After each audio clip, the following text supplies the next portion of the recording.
नमस्कार. श्री गुरुचरित्र अध्याय 3 अंबरीषाची कथा. श्री गणेशाय नमः. सिद्धयोग्याच्या मुखातून गुरुमहिमा श्रवण केल्याने नामधारकाला खूपच प्रसन्न वाटलं आणि तो म्हणाला, हे मुने, तुम्ही माझ्या मनातील संशयच घालवलात. तुम्ही मला सौद्धाराचा मार्ग दाखवून दिलात. आता स्वतःविषयी काहीतरी सांगा. मी आपला दास होऊ इच्छितो. सिद्धाने त्याला प्रथम प्रेमाने जवळ घेतला आणि म्हणाला, ज्या ज्या स्थानी माझे गुरु राहत होते तेथेच मी वास करतो. गुरुस्मरण हाच माझा आहार आहे. मग सिद्धाने नामधारकाला श्री गुरुचरित्र ग्रंथ दाखवला आणि म्हणाला, या ग्रंथात श्री गुरूंचं अगाध महात्म्य सांगितलेलं आहे. मी याचंच नित्य पठण करतो. याच्या श्रवणाने भाविकांचे इष्ट मनोरथ पूर्ण होतात, ज्ञानप्राप्ती होते आणि सर्व प्रकारचं ऐश्वर आणि सुख प्राप्त होतं. या ग्रंथाच्या भावभक्तीने सप्ताह पारायण केल्यामुळे कार्यसिद्धी होते. निपुत्रिकाला पुत्र होतो. ग्रहपीडा, रोगपीडा, ब्रह्म हत्यादी महापातक यांचंही निवारण होतं. बंधनातून मुक्ती मिळते. आयुष्य, आरोग्य आणि सद्बुद्धीही लाभते. ते ऐकून नामधारक उत्साहित होऊन म्हणाला, हे मुने, तुमच्या रूपाने मला साक्षात्कारी गुरुच भेटला आहे. श्री गुरुचरित्राचं श्रवण घडावं अशी माझी खूप इच्छा होती. ती इच्छा तुम्ही पूर्ण करा. त्यांनी नामधारकाला आपल्या समवेत भीमा अमरजा संगमावर नेलं. ते दोघेही एका अश्वत्थाखाली बसले. सिद्धयोगी नामधारकाला म्हणाला, वत्सा, श्री गुरूंचं दास्य कसं करावं हे तुला माहीत नव्हतं, म्हणून तुला चिंता आणि कष्ट भोगावे लागले. नामधारक म्हणाला, मला श्रीगुरूंची ओळख पटवून द्या. सिद्धाला त्याची दया आली आणि तो म्हणाला, वत्सा, ज्यांच्या मनात दृढ भाव नाही ते अविद्येच्या मायेने वेढून दुःख भोगतात. ते भोगताना गुरुला दूषण देतात. संशय टाकून दे आणि श्री गुरु म्हणजे कृपेचा सागरच आहे. तो तुझी कधीच उपेक्षा करणार नाही. त्यांनी वरदहस्त ठेवताच प्रपंचातही परमार्थ साध्य होतो. तू निस्संदेह होऊन एकाग्रतेने गुरुभक्ती कर. सर्व भावे श्री गुरुचरणांनाच शरण जा. नामधारकाने हात जोडले आणि म्हणाला, स्वामी, आपण धन्य आहात. आपण माझा संशयच घालवलात. आता श्री गुरुचरित्र मला ऐकवा. सिद्ध म्हणाला, वत्सा, अंतःकरणात गुरूंविषयी जाणून घेण्याची तीव्र उत्कंठा असल्याशिवाय कथा श्रवणाचा आनंद मिळतच नाही. या ग्रंथाच्या श्रवणाने तुला चारही पुरुषार्थ साध्य होतील असा माझा आशीर्वाद आहे. कलियुगात तिन्ही देव एकाच मनुष्य रूपाने अवतार घेऊन आले आणि तेच श्री गुरु आहेत. आदिवस्तू ब्रह्म, निर्गुण आणि निराकार आहेत. प्रपंचामध्ये 3 गुणांना अनुसरून त्यांच्या 3 मूर्ती झाल्या, ब्रह्मा, विष्णू आणि महेश. ब्रह्मा रजोगुणाने सृष्टी निर्मिती करतो. विष्णू सत्वगुणाला अनुसरून तिचं पालन पोषण करतो, तर रुद्र तमोगुणामुळे संहाराचं कार्य करतो. हे तिघेही कार्य आणि स्वरूपाने भिन्न वाटत असले तरी ते भिन्न नाही आहेत. सृष्टीचक्र अव्याहत चालवणं ही जी परमात्मेची शाश्वत लीला आहे तिलाच ते सहाय्य करतात. हे तिन्ही देव कारणापरत्वे अवतार घेऊन पृथ्वीवरचा भार उतरवतात. भक्तांच्या रक्षणासाठी भगवान विष्णूंनी 10 अवतार घेतले. ती कथा अशी आहे. एकादशीचं व्रत करणारा अंबरीष हा ब्राह्मण सर्व काळ हरिचिंतनच करायचा. त्याची व्रतनिष्ठा सर्वश्रुत होती. एकादशी व्रत करणारे द्वादशीला भोजन करतात. त्यावेळी पारणं फेडण्याच्या आधी कोणी अतिथी जरी घरी आला तर त्याला आधी भोजन देऊन मगच आपण जेवावं असं शास्त्र सांगतं. एके दिवशी दुर्वासांनी त्याची परीक्षा घेण्याचं ठरवलं. त्याचं व्रतभंग करण्याच्या उद्देशाने ते द्वादशीला मुद्दामच त्याच्या घरी गेले. त्या दिवशी द्वादशी तिथी फक्त घटकाभरच होती. पारणं करायचं तर तेवढ्या अवधीत अन्नग्रहण करणं क्रमप्राप्त होतं. अंबरीषाने दुर्वासांचं स्वागत केलं. जेवणापूर्वी दुर्वास ऋषी स्नान, देवतार्चनादी नित्य अनुष्ठानासाठी नदीवर जाण्यास निघाले. अंबरीषांनी त्यांना आपली अडचण सांगून लवकर येण्याची विनंती केली, पण ते आलेच नाहीत. शेवटी व्रतभंग होऊ नये म्हणून त्यांनी नुसतं तीर्थ घेतलं आणि पारणं केलं. दुर्वासांसाठी भोजन तयार करून तो त्यांची वाट पाहत बसला. तेवढ्यात त्यांचं आगमन झालं. अंबरीषाकडे रागाने पाहून ते म्हणाले, दुरात्म्या, अतिथीला न घेता भोजन केलंस? या माझ्या अपमानाबद्दल तुला सर्व योनीत जन्म घ्यावे लागतील. ती शापवाणी ऐकून तर अंबरीशाला रडायलाच आलं. आपल्या भक्ताची केविलवाणी अवस्था पाहून भगवान विष्णू तिथे प्रकट झाले आणि ते दुर्वासांना म्हणाले, ऋषीवर्य, तुम्ही माझ्या भक्ताला शाप दिलेला असला तरी त्याचं रक्षण करणं हे माझं आद्य कर्तव्य आहे. त्याचा शाप मी भोगीन. दुर्वास महाज्ञानी होते.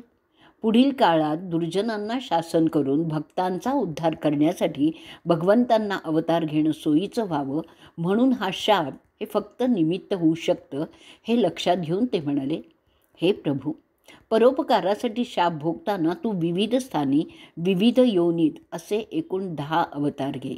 आणि त्यानंतरच विष्णूने मत्स्य, कुर्म, वराह, नरसिंह, वामन, परशुराम, राम, कृष्ण आणि बुद्ध असे क्रमाने 9 अवतार घेतले आणि पुढे कल्की नावाने 10वा अवतार होणार आहे. आता मी तुला दत्तावताराची कथा सांगतो, ती तू ऐक. पण ती पुढच्या अध्यायात आलेली आहे. तर आता आपला हा 3रा अध्याय इथेच आपण संपवणार आहोत. पण आपण आता त्याच्या ओव्या वाचूयात. श्री गणेशाय नमः. येणे परी सिद्ध मुनी, सांगता झाला विस्तारोनी. संतोषोनी नामकरणी, विनवी तसे मागोती. जय जयाजी सिद्ध मुनी, तारक तू आम्हा लागुनी. संदेह होता माझे मनी, आजी तुवा फेडिला. तुझेनी सर्वस्व लाधलो, आनंद जळी बुडालो. परमतत्व जोडलो, आजी चेनी दातारा. ऐसे श्री गुरु महिमान, मज निरोपिले त्वाज्ञान. आनंदमय माझे मन, तुझेनी धर्मे स्वामिया. कवणे ठाई तुमचा वास, नित्य तुम्हा कोठे ग्रास. होईन तुझा आता दास, म्हणोनी चरणी लागला. कृपानिधी सिद्ध मुनी, तया शिष्या आलिंगोनी. आशीर्वचन देऊनी, सांगे आपुला वृत्तांत. जे जे स्थानी होते गुरु, तेथे असतो चमत्कारू. पुससी जरी आम्हा आहारो, गुरुस्मरण नित्य जाणा.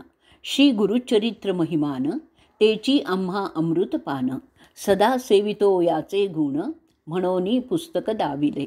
भुक्ती मुक्ती परमार्थ, जे जे वांचिले मनात. ते ते साध्य होय त्वरित, गुरुचरित्र ऐकता. धनार्थी यासी अक्षय धन, पुत्र पौत्रादी गोधन. कथा ऐकता होय जाण, ज्ञानसिद्धी तत्काळ. जे भक्तीने सप्तक एक, पुढती ऐकती भक्त लोक. काम्य होय तात्कालिक, निपुत्रिकान पुत्र होती. ग्रहरोगादी पीडन, न होती व्याधी कधी जाण. जरी मनुष्यास असेल बंधन, त्वरित सुटे ऐकता. ज्ञानवंत शतायुषी, ऐकता होय भरवसी. ब्रह्महत्या पापे नाशी, एक चित्ते ऐकता.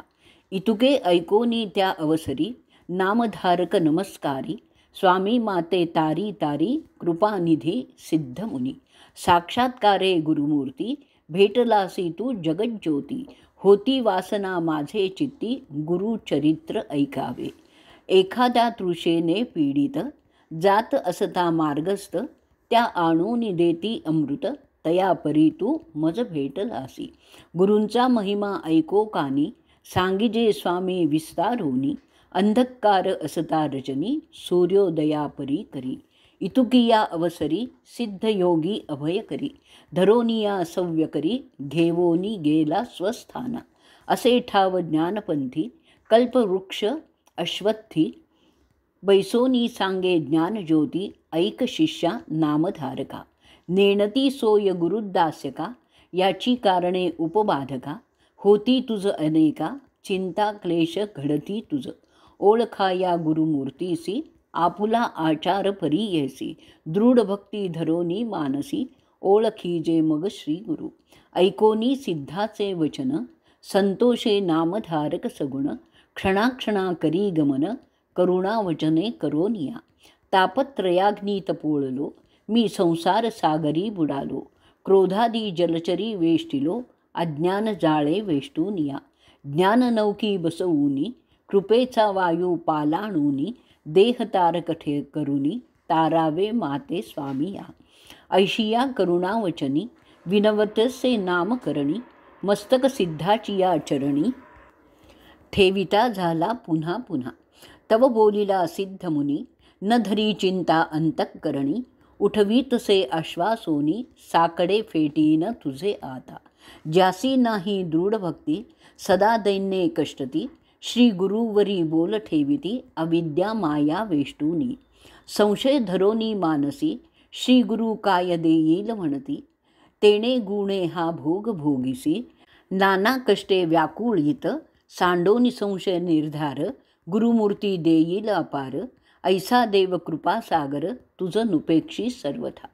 गुरुमूर्ती कृपा सिंधू, प्रख्यात असे वेदाबोधू, तुझे अंतःकरणी वेधू, असे तया चरणांवरी. तो दातार अखिलमही, जैसा मेघाचा गुण पाही, पर्जन्य पडतो सर्वांठाई, कृपा सिंधू ऐसा असे. त्यातची पात्रानुसार, सांगेन साक्षी एक थोर. सखोल भूमी उदक स्थिर, उन्नती उदक नाही जाण. दृढ भक्ती जाणा सखोल भूमी, दांभिक ओळखा उन्नत तुम्ही. याचिया कारणे मनोकर्मी, निश्चयावे श्री गुरुसी. म्हणोनी श्री गुरु उपमा, ऐसा कवण असे महिमा. पयोय प्रपंच होय परब्रह्मा, हस्तमस्तकी ठेवोनी. कल्पतरूंची द्यावी उपमा, कल्पिले लाभे त्याचा महिमा. न कल्पिता पुरवी कामा, कामधेनु श्री गुरु. ऐसा श्री गुरु ब्रह्ममूर्ती, ख्याती असे श्रुती स्मृती. संदेह सोडोनी एकचित्ती, ध्याय पदांबुज श्री गुरूंचे. इतके परिसोनी नामधारक, नमन करुनी क्षणैक. कर संपुट जोडूनी ऐक, विनवीतसे सिद्धासी. श्री गुरु सिद्ध योगेश्वरा, कामधेनु कृपा सागरा. विनवीतसे अवधारा, सेवक तुमचा स्वामिया. स्वामींनी निरोपिले सकळ, झाले माझे मन निर्मळ. वेध लागला असे केवळ, चरित्र श्री गुरूंचे ऐकावया. गुरुत्रयमूर्ती ऐको कानी, का अवतरले मनुष्य योनी. सर्व सांगावे विस्तारोनी, म्हणोनी चरणी लागला. मग काय बोले योगींद्र, बारे शिष्या तू पूर्णचंद्र. माझा बोध समुद्र, कैसा तुवा उल्हासविला. तू ते महासुख लाधले, गुरु दास्यत्व फळले. परब्रह्म अनुभवले, आजी चेनी तुझ आता. हिंडत आलो सकळ क्षिती, कवणा नावे ऐशी मती. गुरुचरित्र न पुसती, तू ते देखिले आजी आम्ही. ज्यासी इह परत्रंची चाड, त्यासी ही कथा असे गोड. त्रिकरणे करोनिया दृढ, एक चित्ते ऐकिजे. तू भक्त केवळ श्री गुरूंचा, म्हणोनी भक्ती झाली उंचा. निश्चयो माने माझिया वाचा, लाधसी चारी पुरुषार्थ. धनधान्यादी संपत्ती, पुत्र पौत्र श्रुती स्मृती. इह सौख्य आयुष्य गती, अंती गती असे जाणा. गुरुचरित्र कामधेनु, वेदशास्त्र संमत जाणू. अवतरला त्रयमूर्ती आपणू, धरोनी नरवेश कलियुगी. कार्याकारण अवतार, होऊन येती हरिहर. उतरावया भूमी भार, भक्तजना ते तारावया. ऐकोनी सिद्धाचे वचन, प्रश्न करी शिष्य राणा. त्रयमूर्ती अवतार किंकारणा, देह धरोनी मानुषी. विस्तारोनी ते आम्हासी, सांगा स्वामी कृपेसी. म्हणोनी लागला चरणासी, करुणा वचने करोनिया. सिद्ध म्हणे नामधारका, त्रयमूर्ती तीन गुण ऐका. आदी वस्तू आपण एका, प्रपंच वस्तू तीन जाण. ब्रह्म याचा रजोगुण, सत्वगुण विष्णू जाण. तमोगुण उमारमण, मूर्ती एकची अवधारा. ब्रह्मासृष्टी रचनेसी, पोषक विष्णू परियेसी. मूर्ती प्रळयासी, त्रयमूर्तींचे तीन गुण. एका वेगळे एक न होती, कार्याकारण अवतार होती. भूमीचा भार फेडिती, प्रख्यात असे पुराणी. सांगेन साक्ष आता तुझ, अंबरीश म्हणजे द्विज. एकादशी व्रताची या काज, विष्णूसी अवतार करविले. अवतार व्हावयास कारण, सांगेन तुझ विस्तारून. मग कोरोनी सावधान, एक चित्ते परियेसा. द्विज करी एकादशी व्रत, पूजा करी अभ्यागत. निश्चयो करी दृढचित्त, हरिचिंतन सर्व काळ. असो त्याची या व्रतासी, भंग करावया आला ऋषी. अतिथी होऊनी हठेसी, पावला मुनी दुर्वास. ते दिवशी साधन द्वादशी घडी एक, आला अतिथी कारणिक, अंबरीशास पडला धाक, केवी घडे म्हणोनिया. ऋषी आले देखोनी, अंबरीशाने अभिवंदोनी, अर्घ्यपाद्य तेवोनी, पूजा केली उपचारे. विनवीतसे ऋषीश्वरासी, शीघ्र जावे स्नानासी. साधन आहे घटिका द्वारशी, यावे अनुष्ठान सारोनिया. ऋषी जाऊनी नदीसी, अनुष्ठान करती विधीसी. विलंब लागला तयासी, आली साधन घटिका. व्रतभंग होईल म्हणून, पारणे केले तीर्थ घेऊनी. नाना प्रकार पक्वानी, पाक केला ऋषी ते. तव आले दुर्वास देखा, पाहुनी अंबरीशाच्या मुखा. म्हणे भोजन केलेच का, अतिथे वीण दुरात्मया. शाप देता ऋषीश्वर, राजे स्मरला शारंगधर. करावया भक्ताचा कैवार, टाकुनी आला वैकुंठा. भक्तवत्सल नारायण, शरणागताचे रक्षण. बिरुद बोलती पुराणे जाण, धावे धेनू वत्सासी जैसे. शापिले ऋषीने द्विजासी, जन्मावेगा अखिल योनीसी. तव पावला ऋषिकेशी, येऊनी जवळी उभा ठेला. मिथ्या नव्हे ऋषीचे वचन, द्विजे धरिले श्री विष्णूचे चरण. भक्तवत्सल ब्रीद जाण, तया महाविष्णूचे. विष्णू म्हणे दुर्वासासी, तुवा शापिले अंबरीशासी. राखीन आपुल्या दासासी, शाप आम्हासी तुम्ही द्यावा. दुर्वास ज्ञानी ऋषीश्वर, केवळ ईश्वर अवतार. फेडावयास भूमी भार, कारण असे पुढे म्हणतसे.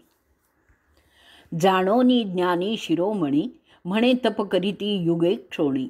भेटी नवे हरिचरणी, भूमीवरी दुर्लभ. शाप संबंधे अवतारोनी, येईल लक्ष्मी घेऊनी. तारावया लागोनी, भक्तजना समजता. परोपकारा संबंधेसी, शाप द्यावा विष्णूसी. भूमिभार फेडावयासी, कारण असे म्हणोनिया. ऐसे विचारोनी मानसी, दुर्वास म्हणे विष्णूसी. अवतारोनी भूमीसी, नाना स्थानी जन्मावे. प्रसिद्ध होसी वेळा 10, उपर अवतार पूर्ण पहा. सहज तू विश्वात्मा महा, स्थूळ सूक्ष्म वससी तू. ऐसा कार्या कारणे शाप, अंगीकारी जगाचा बाप. दुष्टांवरी असे कोप, सृष्टी प्रतिपाळ करावया. ऐसे 10 अवतार झाले, असे तुवा करणी ऐकिले. महाभागवती विस्तारिले, अनंतरूपी नारायण. कार्यकारण अवतार होती, क्वचित प्रकट क्वचित गुप्ती. ते ब्रह्मज्ञानी जाणती, मूढमती काय जाणे. आणिक सांगेन तुझ, विनोद झालासे सहज. अनसुया अत्री ऋषींची भाज, पतिव्रता शिरोमणी. तिचे गृही जन्म जाहले, त्रयमूर्ती अवतरले. कपटवेश धरोनी आले, पुत्र जाहले तियेचे. नामधारक पुसे सिद्धासी, विनोदकथा निरोपिलीसी. देव अति प्रकटवेशी, पुत्र जाहले कवणे परी. अत्री ऋषी पूर्वी कवण, कवणापासूनी उत्पन्न. मूळ पुरुष होता कवण, विस्तारोनी मज सांगावे. म्हणे सरस्वती गंगाधर, पुढील कथेचा विस्तार. ऐकता होय मनोहर, सकलांभीष्टे साधती. इति श्री गुरुचरित्र परमकथा कल्पतरो श्री नरसिंह सरस्वती उपाख्याने सिद्धनामधारक संवादे अंबरीश व्रत निरूपणं नाम तृतीयोऽध्यायः. श्री गुरुदत्तात्रेयार्पणमस्तु. हरिये नमः.